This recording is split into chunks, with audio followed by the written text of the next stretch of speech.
नमस्कार साथियों, मैं प्रवीण ठाकुर आपको अपने YouTube चैनल एग्ज़ाम मेथड में स्वागत करता हूं। बच्चे, बहुत दिनों बाद, लगभग 2-3 महीने बाद मैं आपकी क्लासेस ले रहा हूं YouTube पे, और उसमें मैं औसत की सवाल लेकर आया हूं।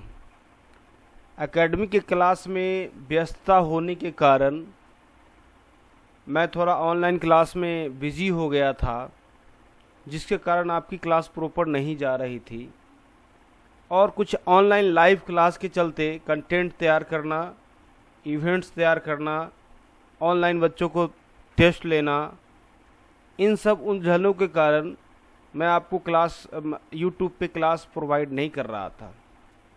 तो आज मैं आपके सामने कुछ एवरेज के कुछ सवाल लेकर आया हूँ, जो बहुत ही ट्रिकी, बहुत ही उम्दा तरीके से सॉल्व करने वाला सवाल है, और ये आपके एग्ज़ाम में पूछे जाते हैं।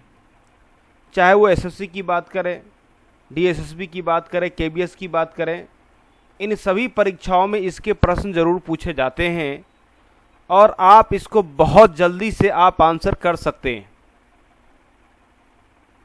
बहुत बच्चों ने मेरे वीडियो को देखा है, सब्सक्राइबर की संख्या बिना वीडियो डाले बढ़ रही हैं, और लाइक और व्यूज़ भी बढ़ रहे हैं। तो मैंने कहा कि भाई कुछ चीज़ें और भी कंटेंट में डाला जाए। मैं इसलिए वीडियो नहीं डाला, तो थोड़ा सा व्यस्त था। तो चलिए स्टार्ट करते हैं आगे की क्लास में। यहाँ पे सवाल ये कह रहा है कि the average age of 34 boys, मतलब कि 34 लड़कों का औसत जो है 14 वर्ष है। ये बहुत मोस्ट इम्पॉर्टेंट वैरायटी क्वेश्चन है। 34 बच्चों का औसत 14 वर्ष हैं। If the teacher is included, यदि एक शिक्षक शामिल होते हैं, यदि एक शिक्षक शामिल होते हैं, तो आपका औसत जो है average age of boys and teacher, मतलब लड़कों की और शिक्षक की आयु का औसत 15 वर्ष हो जाता है। जिसके कारण अब आपको टीचर की एज बतानी है। तो टीचर का एज हम कैसे निकालते हैं, इसकी बातें मैं करता हूं आपसे। बड़ा सिंपल जवाब है कि हमारा जो औसत था 14 था। हमारा जो औसत था पहले 14 था, अब बढ़ के 15 हो गया, यानी 1 की वृद्धि हो गई, 1 की ओवरऑल वृद्धि हो गई। तो 34 बच्चों में कितनी वृद्धि हो गई? 34 वर्ष की वृद्धि हो गई। और नए वाले जो एवरेज है 15 है, इनको आप प्लस कर दीजिए, you will get 49 years. 49 years ये आपके आंसर होंगे। ये इसका शॉर्टकट ट्रिक हो गया। लॉन्ग कट के लिए हम लाइव क्लास में क्लास देते हैं बच्चों को। वीकेंड क्लास सैटरडे और संडे की होती है 1.5 घंटे की क्लास। जिन बच्चों को रिक्वायरमेंट होगी, हमारे डिस्क्रिप्शन में नंबर होंगे, उस नंबर पे आप कॉल करके क्लास को ज्वाइन कर सकते हैं। अगर ये सवाल आपको समझ में आ गया हो, तो हम सेकेंड क्वेश्चन की बात कर लेते हैं। अब इस सेकेंड क्वेश्चन में क्या कहा गया? A batsman in his 16 innings, एक बल्लेबाज 16वीं पारी में 92 रन का स्कोर करता है। एक बल्लेबाज 16वीं पारी में 92 रन का स्कोर करता है, जिससे कि उसका औसत 4 वर्ष बढ़ जाता है। तो अब आप मुझे बताओ कि उनका 16वीं इनिंग के बाद औसत क्या होगा। तो भैया आप बताओ कि 16वीं पारी में अगर 4 रन बढ़ता है, तो 16वीं इनिंग तक ओवरऑल कितना बढ़ेगा? 16 और 4 का मल्टीप्लाई कर दो। बहुत लोग इसको एक्स से सॉल्व करते हैं, जिसमें आपका टाइम बेकार जाएगा। 64 बढ़ने का हो गया, 92 आपका ओवरऑल आया है, एक्स्ट्रा बड़ा, मतलब 92 टोटल स्कोर होता है, जबकि बढ़ने का 64 ही आया है। तो 92 में से हम 64 को घटा देंगे बटा 28। ये 28 जो होगा 16वीं पारी से पहले, यानी 15वीं पारी तक का औसत होगा। उसने पूछा कि भाई 16वीं पारी में आपका ओवरऑल स्कोर कितना होगा, मतलब एवरेज कितना होगा। तो 15वीं पारी तक का औसत 28 है। 28 में हम 4 को जोड़ दें, you will get 32, and 32 is the right answer, is the correct answer.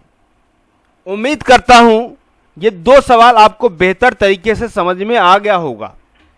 उसी प्रकार मैं तीसरे क्वेश्चन को लेकर आता हूं। एक्स वाई जेड मानने की कोई आवश्यकता नहीं है, आप डायरेक्टली इन चीजों को कर सकते हैं और डायरेक्ट ही आंसर कर सकते हैं आप। तो हम तीसरे सवाल में आते हैं, उसको देखते हैं। यहां पे तीसरे क्वेश्चन में यह कहा गया है, इन वनडे क्रिकेट मैच, एक दिवसीय मैच में captain of the team score 30 run more than run score bye remaining 6 batsman. अब इसमें कहा कि भैया एक क्रिकेट टीम है जिसमें जो कैप्टन हमारा स्कोर करता है वो 6 बल्लेबाज की औसत से 30 अधिक करता है। तो 30 अधिक करता है, हालांकि 11 बल्लेबाज होते हैं, लेकिन इन्होंने 6 बल्लेबाज की बात की है, तो हम 6 बल्लेबाज को ही फॉलो करेंगे। आप जब क्रिकेट देखते हैं तो ऐसा थोड़ी ना होता है कि किसी एग्जाम में 11 के 11 प्लेयर बैटिंग कर लेते हैं। हो सकता है 3 प्लेयर में ओवरऑल खत्म हो जाए मैच, हो सकता है कि 11 प्लेयर को खेलने का मौका मिले, लेकिन इसमें 6 बल्लेबाज को खेलने का मौका दिया जा रहा है। अब इसने कहा कि भाई ओवरऑल मतलब 6 बल्लेबाज और एक कैप्टन को मिलाकर आपको 310 रन की प्राप्ति होती है, और कैप्टन का रन जो है आपके 6 बल्लेबाज से 30 अधिक है। तो 310 में हम 30 को लेस कर देंगे, यानी 280 कितना होगा ये 280। कैप्टन को और बल्लेबाज को मिलाकर ओवरऑल 7 प्लेयर होते हैं, मतलब इस क्वेश्चन में 6 प्लेयर हैं और एक कैप्टन है, तो उसका औसत क्या होगा, 7 से भाग कर दे 40, और चूंकि कैप्टन का 30 रन अधिक है तो 40 में 30 जोड़ दें, आपके आंसर हो गए 70। तो 70 इज द राइट आंसर। उम्मीद करता हूं ये बेसिक कुछ आइडियाज थे जो मैंने आपको दिया है आपकी मोटिवेशन को बढ़ाने के लिए, कि मैथ बहुत मुश्किल चीज़ें नहीं है, हम लोग उसको समझ के पहली बार डिटेल्स पढ़ते हैं, फिर दिमाग में उससे सॉर्ट आउट करते हैं और जल्दी हम आंसर निकाल लेते हैं। उम्मीद करता हूं ये 2-3 सवाल बेसिक सवाल था जो आपको समझ में आया होगा, और ये सारे ही सवाल मील का पत्थर आपके लिए शामिल हो सकता है।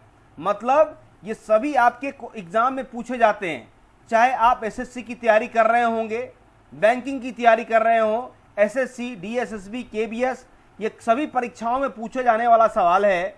तो इसको आप अच्छे से करें, और जिन बच्चों की लाइव क्लास की रिक्वायरमेंट है, कि डिटेल्स पढ़ना चाहते हैं, हमारे इस नंबर पे, मतलब कि जो नंबर हमारा 9968250327, आप इस पर व्हाट्सअप भी कर सकते हैं और कॉल भी कर सकते हैं। जैसा कि कई सारे बच्चे वीकेंड बैच में 11 से 12:30 तक का क्लास लेता है, उसके बाद एज पर रिक्वायरमेंट जिनकी डाउट्स हैं उसका टाइमिंग अलग से निकाल कर बच्चों की क्लास दी जाती है।